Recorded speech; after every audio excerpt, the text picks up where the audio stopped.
Hey guys, what's up? It's Charlie here, and today you're going to find out who you really are with a video test. We all think we know ourselves, but this is a biased view as people's opinions of themselves are almost always totally wrong.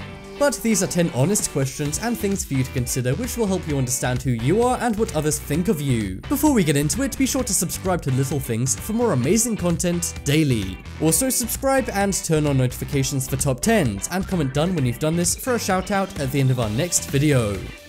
Coming in at number 10, we have nothing for you. The first question you need to ask yourself is, how do you treat people who can do nothing for you? For example, if you're talking to somebody who's powerful, rich, and handsome, and you're nice to them and show an interest in them, but when talking to someone who's poor, not powerful, or not good looking by today's standards, and you're rude to them, this shows you don't care for people. It suggests you're not empathetic, shallow, and don't care for people who can't do things for you. However, if you treat everybody equally regardless of their influence, bank account, and looks, then you're fair and empathetic.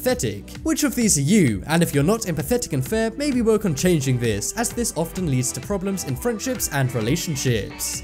Next up, we have splashing the cash. This question is simple yet reflective. How do you spend your money? If you binge spend money and spend money you don't have in the form of credit cards, then you may be unhappy. You're looking for something to fill your life, and it's possessions. If you're frugal, then this means you appreciate life, but it also can mean you don't value yourself as much as others. And if you spend a lot of money on others like your community or loved ones, this means you're obviously very generous. And it also suggests you're positive and innovative, as you're looking for ways you can make a positive impact on the world. What do you spend your money on?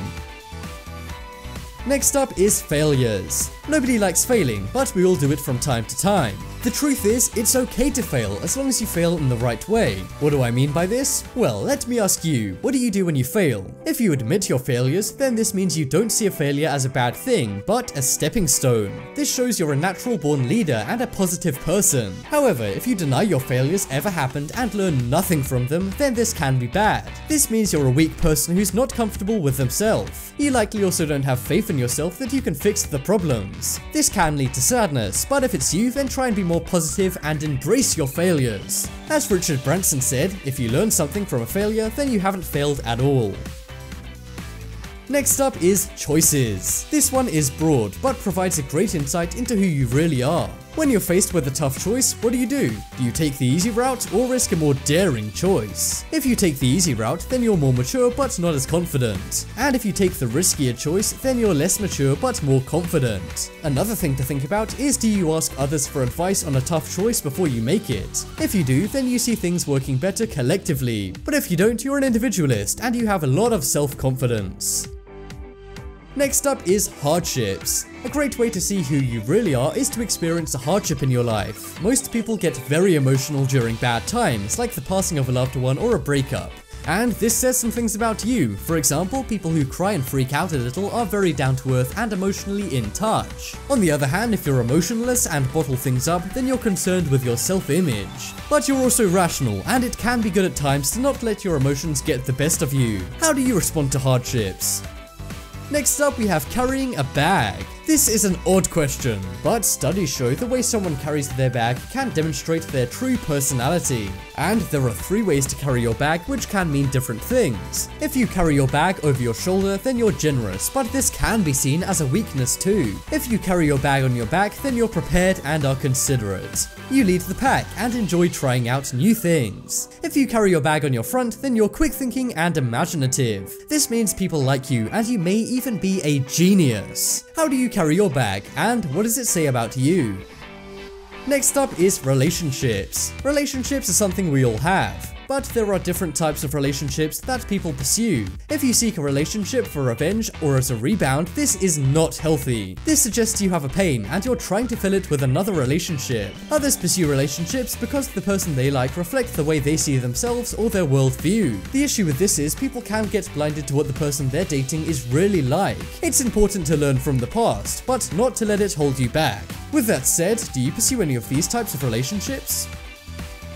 Coming up next is admit it. This question is how often do you admit your mistakes? If you're ready and willing to admit your mistakes and learn from them, then this is a good thing. This means you care about others, you're honest and responsible. But if you shift the blame onto others or flat out deny mistakes, then this is not good. This means you don't learn a thing from mistakes or choose to ignore them. This may suggest you have a big ego as you only focus on good aspects of your life. But to understand who you really are, you must acknowledge both good and bad aspects of your personality. Next up is people in need. This is a huge way psychologists see how people really are. The question is, how do you treat people in need? If you pity them, then you're emotionally attached and empathetic. If you actually help and come to their aid, then you're selfless and well-meaning. But if you ridicule them and make fun of them, then this suggests you're unhappy and spiteful about something. One example of this can be seen on many schoolyards. If someone's mocking you for not wearing nice clothing, then they're actually subconsciously covering up an issue they have. But if you stick up for people when they need it and help out through charity work or donations, then you're a good-natured person. Which are you? Next up is upset. Nobody acts more transparently than when they're upset about something. This is because strong emotions make your personality more apparent to others. If you take time out of the setting you're in to process your emotions, then you're pragmatic and level-headed. But if you let yourself get really sad or really mad, even though you could step away from the situation, this ironically means you normally bottle up your emotions and feelings. But once you get really upset, they all pour out at once, which is far less healthy. How do you respond to being upset? If it's not already walking away and evaluating the situation, then make it that. It's the best way. Check out the poll in the top right corner and you can vote for the most surprising test. I think it's carrying the bags, because that is very odd but very revealing. This video shout out goes to Mad Planet Guy 2000. Subscribe and turn on notifications and comment done for a shout out in the next video. But as always, thanks for watching. Check out some more videos on screen right now. Leave a like if you enjoyed, and if you haven't already, what are you waiting for? Subscribe to Top 10s.